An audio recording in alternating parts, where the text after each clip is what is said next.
Hey, this is BJ. Thanks for listening to our show's podcast. If you're a fan of all things geeky, you should check out my other podcast, BJ Shea's Geek Nation. We have new episodes every day, and you can check it out at bjgeeknation.com. Your home is going into foreclosure and you feel like a financial wreck. You don't know where to turn for accurate information. I'm bankruptcy attorney Travis Gagne. Let's talk about some legal options. If we work quickly, we can propose a plan to save your home, modify the loan, or in many cases even eliminate your second mortgage. The consultation is free. I've helped hundreds of people just like you make informed decisions about whether to save their home or exit it on a reasonable, organized timeline. The chapter you choose sets the tone for the next chapter of your life.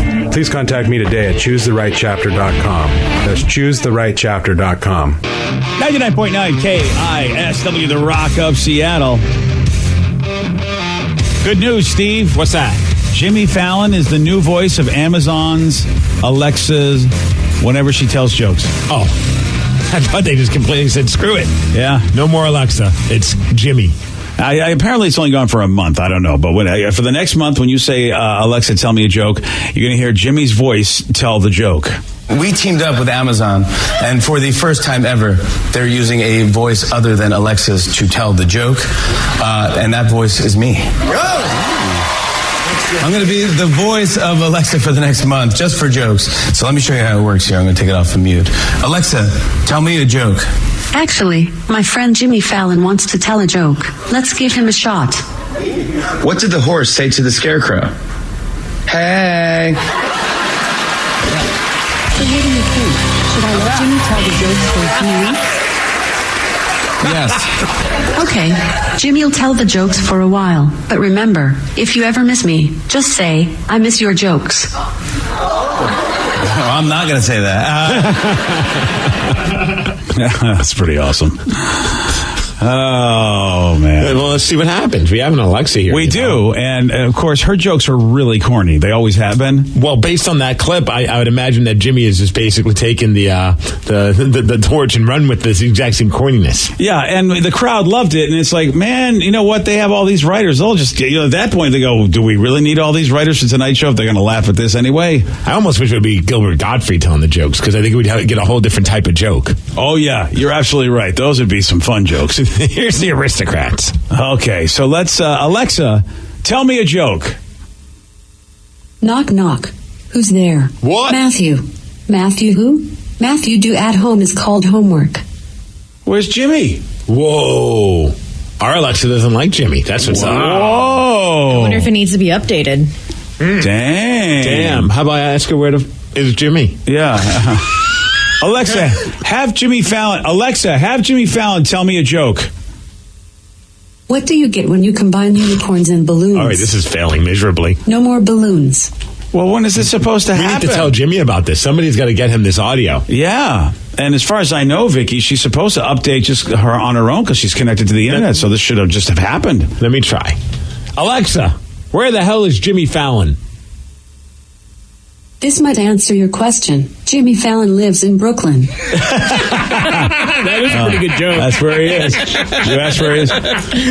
Well, I know, we're freaking everybody's Alexa out. I'm sorry. And if you didn't know this, you can get Jimmy's monologue from every night by just, enabling the Tonight Show skill. Plus, you'll get his thank you notes every week. Well, we won't get to Jimmy telling us jokes, though. Well, the monologue, at least, they'll be his jokes anyway. You'll get the good stuff. Screw this up. He has a whole thing about it on the Tonight Show. Yeah. And we tried first thing, and it worked fine for him. And I feel like he's lying to us. And it's supposed to be the default, so it's supposed to go to Jimmy. Yeah, something's wrong. I think Alexa's not happy about this. Remember, Amazon made the deal, not Alexa. Oh. So maybe she's like, you know what? Jimmy ain't going to be doing no jokes around here anytime soon if I got anything to say about it.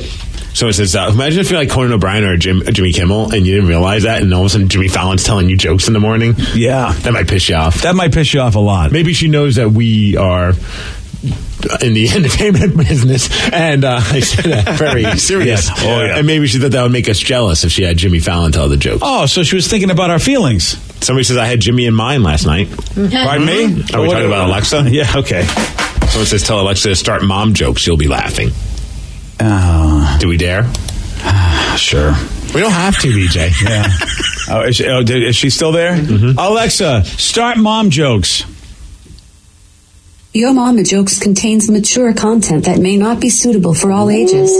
Would you like to continue? Ooh, can we get Alexa to dump us? Okay, we might have to dump Alexa. I got the dump button. Sorry, I'm having trouble accessing your Yo Mama Jokes skill right now. Oh, okay. Something's It wrong. knows she's going to be dumped. That's why. Yeah, something's going on with Alexa. She got a problem. You suck. All right. I'm talking to Danny now, Alexa. Danny, you know what? We'll go to break and try it again sometime. Unplug her and plug her back in. Maybe Vicky's right. Maybe if we unplug her, plug her back in, she'll update. Who knows? I don't understand why it's not working. You think that'd be the first thing? It's Danny's fault. That's why. It's all mine. Yeah, I do blame Danny. Yep. I am surprised that the other shows though don't do what Jimmy does, whereas you can hear his monologue every night every day. Other people don't do it, as far as I know. And it's if you can't catch Jimmy's show, it's great to catch the monologue at least while you're cooking or doing whatever. And we miss him telling jokes. Damn it! I swear, I think she's trolling us. I think you may be right about that. All right, we'll try again a little later. We'll see if we can get this done. All right, how about this, though? We have an e-cigarette that nearly blew a man's boys right off. Yep, Steve's going to tell you all about it. He's got the news for you at 6:17. BJ and Migs, mornings on The Rock, 99.9 KISW. 99.9 KISW, The Rock of Seattle. Well, he's no Pulitzer Prize winner. Hell, he can't even pronounce Pulitzer. This is News with Steve Miggs. Well, thanks, guys. Thanks to Oregon State University for giving us news and sports, and happy start of Rumor Day. Oh, really? So, BJ, congratulations on becoming a grandfather. Yeah! Wow, that's a rumor people would believe. Yes. Yeah. Sarah, best of luck being an auntie, because Joe has a kid on the way. Wow! That's the rumor. Swerve. And Danny's the mother. That's right. Awkward. Yeah. Danny is pregnant, everybody. Wow. This is all very awkward. Check out his baby registry at Danny'sBaby.com. HotTopic.com. HotTopic.com. That's right. Where you get all your baby clothes. Yeah. No. And also, here's a rumor. Vicky's a virgin. Yeah. How about that rumor? Whoa, no, that's not believable. Can't believe. All right. Never mind. What is believable is be careful where you keep your e-cigarette when it comes to just out in your pocket, near your body, because sometimes these things explode when you're not expecting it. And a 37-year-old man nearly lost his testicles because of this. His e-cigarette exploded in his pocket. Whoa! He's a dad of 3, so good news. At least he's got children. Okay, so he doesn't, yeah. But he needs skin grafts on his crotch after his device burst into flames and leaked battery acid all over his private area. He's in so much pain that he has to take morphine just to go to the toilet, or even when he has to take a shower or wash himself. That's how bad it is right now. Oh, no. So, I guess the device was not plugged in. It wasn't being used when it malfunctioned. It just went off in his pocket. Yeah, I'm done with that. Yep. He was just trying to get healthy. That's the weird irony of all of this. He says he started using e-cigs thinking it would be better for him. Well, fool me, he said. Yeah. Ouch. Yeah, that's... Florida, always giving us the fun stories. A Florida man has a little bit of an issue because, well, his neighbor bit his fingertip off while at a campsite.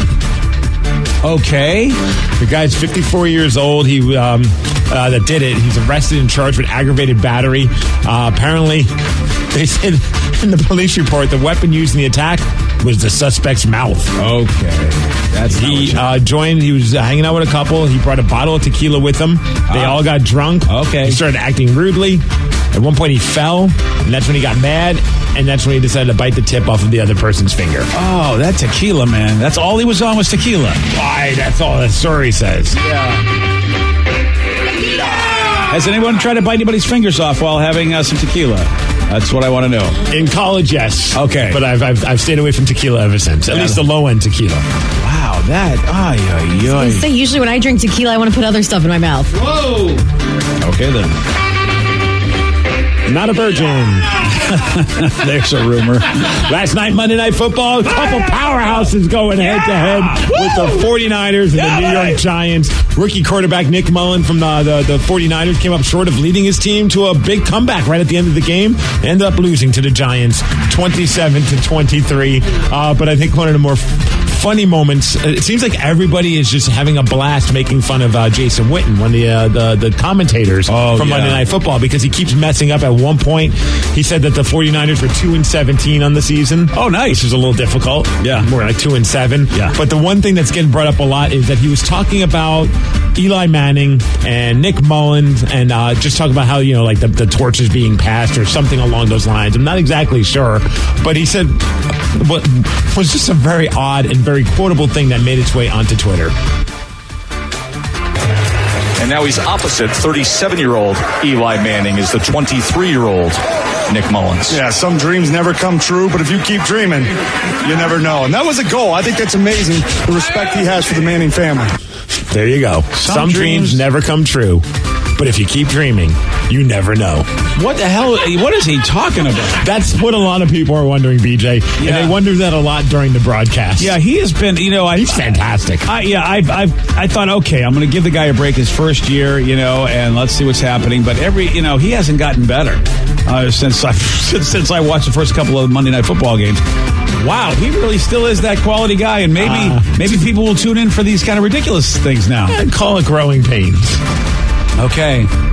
So you love that kind of thing. I think it's fantastic. Yeah. I know some people get really pissed off about it. It's sports. Relax, people. Yeah. I mean, I do too. I think it's funny just to be able to okay, this is what I tune in for, because really, do you care about the Giants and the Niners anyway? So, BJ, some dreams never come true. That's a good point. But if you keep dreaming, you never know. And there's a passing of the torch between Eli Manning and this guy, apparently. I don't know what's going on. Any other quarterbacks that the torch can be passed to first? I don't know. Maybe not. And I do like he said that the 49ers could win out and sneak into the playoffs despite their 2-17 record. Did he say that? Yes. He said that. Wow. As far as weather, 56 degrees and sun today. Thank you, Car Choice, for giving us news and sports. Yeah, you could go 9-7, and they could get into the playoffs. Yeah. Has he seen the rest of? Didn't he do what we did yesterday? We looked at the entire league and their schedule. If the Niners win out, they still don't have much of a chance of getting into the playoffs. I mean, because you've got to figure that all those other guys are going to get in the playoffs too. You know what I mean? Wow. Okay, watch him prove me wrong. I like one person says, he has no idea what he's saying when he starts a sentence. Yeah. He contradicts himself several times when he's talking. I do love a guy like that. And I guess he also compared Giants rookie running back that Barkley kid to O.J. Simpson, which I understand he's comparing him to the playing ability of O.J. Simpson. But I think at this point you have to find a different player to compare somebody to because, O.J.'s got a little bit of a history. Yeah, and also he's not the only great running back that's ever been since football, since he's played football. He doesn't have anybody else to, he can't say Terrell Owens or somebody. He can't pick somebody else. Maybe he was wearing a glove that didn't fit him. Oh, that could be it, yeah. All right, fine. I don't know. Maybe the kid's running style looks like O.J. Simpson's. I have no idea. But you're right. There's got to be somebody better, especially since O.J.'s not really known for football anymore like he used to be. Everybody, of course, remembers him for his great acting. Yes. Yeah, that's really what it is. So big news happened yesterday. I got it on my phone. Not surprising because I've been expecting this news because the man was 95 years old. And I'm talking about Marvel Comics legend Stan Lee, who did pass away yesterday at that age. Of course, it's old, but it's still a bummer. I mean, because we haven't heard any stories recently of him having to go to the hospital. He did. I mean, I read some stories where he did have an illness that he was fighting. Okay. So even though there's no cause of death, I read some other stories that said that he was battling an illness and maybe it was something due to that. I just figure at 95 years old, you're a man, at any moment, someone's going to let me, I just felt like at any moment, I'm going to get a message, I was happy that he was still alive. Like a text alert? Well, on my phone saying Stan Lee's passed away. Oh, I thought for yourself at 95, hey, boop, boop. Yeah, exactly. You might be done today. Yeah. It's still sad, but at the same time, I am so happy for everything that Stan has, contributed to my life without him even knowing, because he started Marvel back in 1961 with a guy named Jack Kirby, and they went on to create some great stuff. Fantastic Four, Spider-Man, Black Panther, the Hulk, X-Men, Iron Man, the Avengers, and all those names I gave you. I was reading an article on The Ringer, and it was just talking about what life would be like without Stan Lee, what pop culture would be like without the impact that Stan Lee had. And it is crazy to think about just so much stuff that he did. And I do love, there was a part that I had to highlight in the article that thought was cool. It said characters like Spider-Man and X-Men were ordinary people put in extraordinary situations, and the relatability at the core of these characters tethered them to the fans. Yeah, I couldn't have said it better. Yeah. I mean, that was the difference between Marvel and DC. They were two-dimensional characters at DC. Superman never had problems. Nobody had problems. And Aquaman had problems. Did he have problems? I don't remember him having a whole lot of problems. A massive amount of disrespect for his superhero abilities. Oh, yeah, I suppose that's it. Yeah. So there was an interview that Stan did in the past talking about how he got into the old comics biz. I heard there was a job open at this publishing company, and they published men's magazines, and they also had a little comic book line. I applied for the job, and I found out it was for the comic book division, which was a two-man operation. And then they let me do some writing because there was nobody else around. And for some reason that I never knew why, they got fired after a while. And so the publisher said to me, hey, can you run things until I hire an adult? And I stayed there ever since. And sometimes that's how it happens in your life. You know, some division that nobody cares about, and then you somehow breathe life into it, and it becomes bigger than the entire company that you went to work for in the first place. That's crazy how he just kind of like, yeah, I guess I'm going to keep this job until they find somebody better. Yeah, and they kind of made a great career out of it. And it's so true. He did revolutionize comics, like you said, because he created superheroes that had human flaws, had mundane problems, and that's something that adult readers and kids like myself could relate to.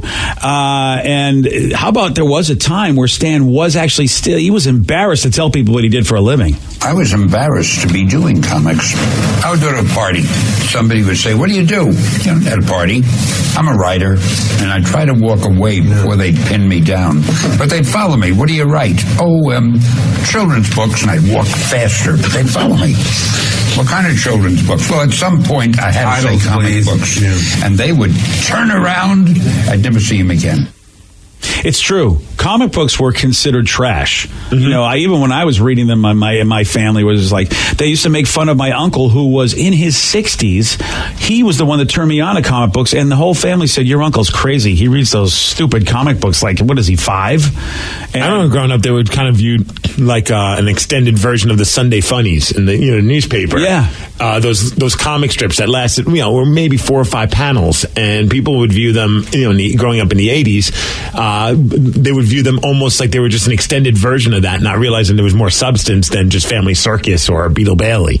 And you can't blame them, because if you looked at a lot of comic books back then, before Stan actually did what he did, they were all about bug-eyed monsters. If they really were. They were stupid, and he did change everything. If you look at Fantastic Four #1, there's a gigantic bug-eyed monster really that's on the cover of that issue. So they still had to give the public what they wanted, but he did that in disguise. They had no idea that he was presenting such deep material within what looked like just another trashy comic book. Yeah. And he made cameo appearances in 26 Marvel movies, which is something that a lot of us Marvel fans love, is like just seeing Stan show up.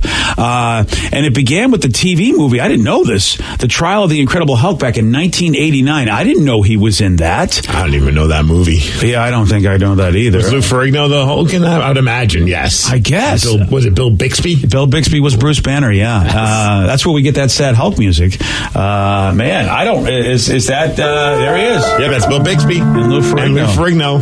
I don't remember that. Lou Ferrigno looked a lot scarier when I was a kid as the Incredible Hulk. I'm looking at a picture of him right now. It's very comical. You're absolutely right. Like, it doesn't look scary at all. He just looks like a weird guy with green paint. It just goes to show you what we were used to back then. Yes. That was scary back then. And Daredevil was in it, too. Yeah, that's cool. What? Yeah. Ben Affleck? No, not Ben Affleck. Oh, I totally don't remember this movie. I might have to watch this. Superheroes Hulk and Daredevil join forces in an explosive new adventure. Oh, boy, I don't know if you want to put yourself through that. I got to watch this. You think so? Because Daredevil is just... now I can see it's almost an homage to an old outfit that they had in the new DD, because I never saw that. As played by a man named Rex Smith. Good old Rex Smith. He sounds like a porn star. Yeah, but it's on does. Hulu. Okay. Oh. So you can watch the movie on Hulu. Does it have any reviews? I'm curious. Did Rotten Tomatoes even do a review on this one? Wow. Maybe. You got to find out. I'm curious. Yeah. Let's see. And they're saying that he did his cameo already for the Avengers 4. Oh, so that's going to be really sad. Yeah, no one knows if he had. He's going to appear in Captain Marvel, but he also has a cameo in that Ralph Breaks the Internet, which comes out next week. Oh, really? That has nothing to do with Marvel Comics, does it? Oh, it's Disney. It's Disney. Oh, that's right. That's how they get you. So would that be his first non-Marvel movie that he's in? I wonder. He was in Mallrats. Was he? Yeah. That was comic books. Yeah, that makes sense. Yeah. I totally forget that he was in Mallrats.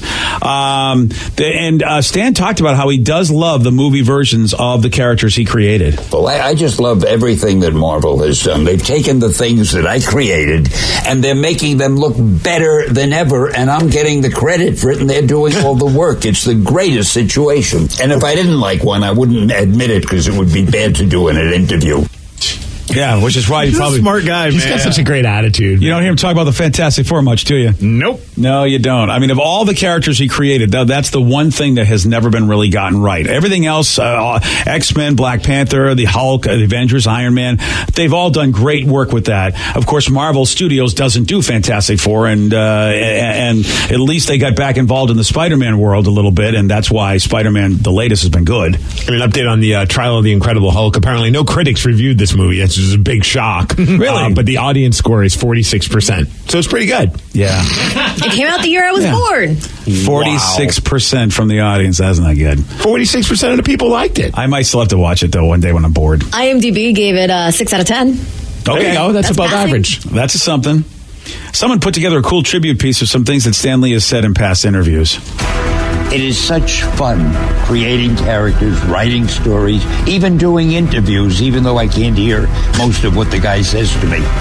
And when you do something that you know the fans seem to enjoy, that gives you such satisfaction, you don't want to stop.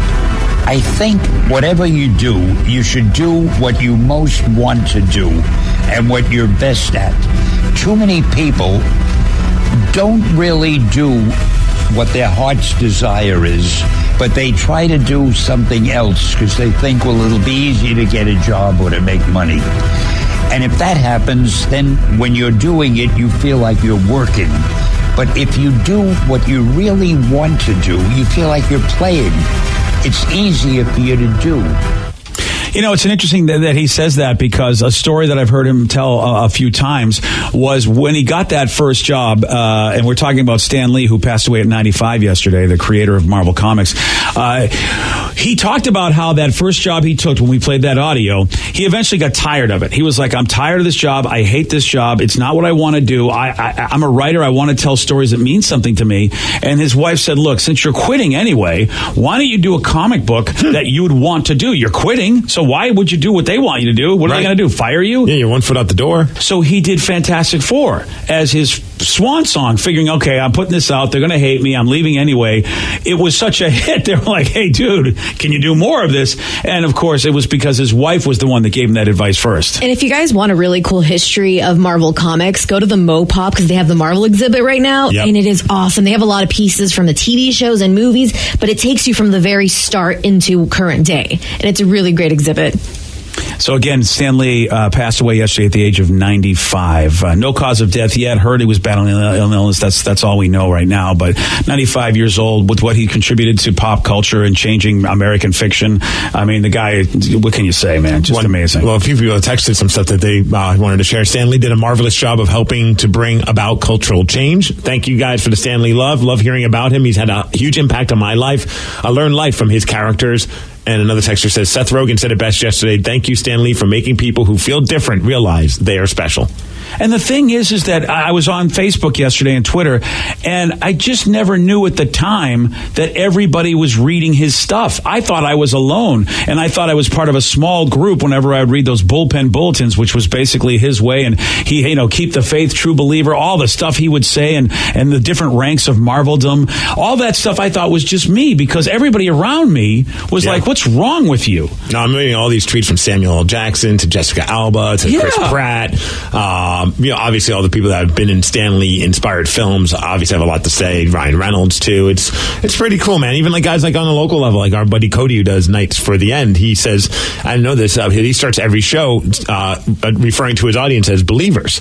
Isn't that something? That's a nod to Stan Lee that he's been doing since he started working on the radio. And I wouldn't have known that. You just don't. I had no idea how many people were touched by Stan's work. I mean, now I know because I see all the movies. But, Steve, in the 70s, growing up when I was in my teens, I thought there's nobody like this. I'm the biggest weirdo ever because everybody kept telling me I was. But I had no idea there were a bunch of people like me and even younger than me coming along that fell in love with what Stan Lee and the Marvel Universe was bringing. And, of course, I mean, even Vicky now. Vicky with such great love for Stan Lee. And she's, young enough that she's my kid. It's hard to believe that he surpassed, that he really spanned across the generations. I remember 12 years old, I was taken to go see the X-Men 2 movie, and I just sat there like the stereotypical kid with their eyes glistening, just watching the screen like, oh my God. And that's the moment I fell in love, and I needed more. I went and just dove like head first into everything Marvel Comics was. Yeah. Did you get a picture with Stan Lee? I did. It's in storage right now. The picture? Mm-hmm. I got it printed off. I look real kind of silly because I'm dressed as a pirate, but it was a cool picture. That's a bummer. I'm not a bummer, but you know what I mean? Like, I see a couple of my friends had pictures with Stan Lee, but they obviously were done at Emerald City Comic Con, I'd imagine, when he did that appearance, or a couple of appearances he did. But most of my friends, some of them just pictures of them just normal dress. But a lot of my friends have the only picture they have with Stan Lee is them dressed as like some kind of alien or some random character. Yeah. And which in a way is cooler, but also in a way it's like, oh man, the one picture I have, you can't even tell it's me because I have a bunch of makeup on. Right. And at that moment, I think I grabbed the chair. So I think he was a little weirded out that I grabbed the chair to pose. And so he kind of looks a little weirded out. Oh, that's But great. it's also because I'm a pirate, so maybe he thought I was going to... Those weird pirates grabbed in my chair. I have a feeling Stan's seen a little bit weirder at a Comic-Con. So too. I hope so. I mean, 95 years old, I hope he's seen a lot of weird. I guess say, Steve, he was close to getting this one right, but you know what? Couldn't figure it out. What Ferris Bueller actor was once a speechwriter for Richard Nixon? Ben Stiller. No. Oh. Matthew Broderick? No. Oh. Fred Steiner. No. Oh, yeah, dude. You had Ben. You had Stein. You just didn't put them together. That was the correct answer, Ben Stein. You want a shot at beating Steve? You got it. 206-421-ROCK. We're playing Beat Miggs at 647 on The Rock. Today's podcast was brought to you by Travis Gagne, bankruptcy attorney. He's here right now and has agreed to answer more of your questions about bankruptcy. What's the difference between filing for bankruptcy and credit counseling? Credit counseling is a useful process in some circumstances, but it does show up on your credit. In fact, from a credit scoring standpoint, credit counseling shows up just like a bankruptcy, so it's going to affect your credit as negatively as filing bankruptcy. In credit counseling, the idea is that a credit counselor works with your creditors on your behalf to try to lower interest rates or work out payment plans with your creditors to pay back your debt over time. In credit counseling, you almost always pay back 100% of the debt, sometimes at lower interest. And of course, some creditors will participate in that process and some won't. So you're usually left with kind of a mixed result with credit counseling and, of course, a high payment. Thanks, Travis. If you have more questions about bankruptcy, you can reach out to Travis anytime at choosetherightchapter.com. That's choosetherightchapter.com. Thanks for listening.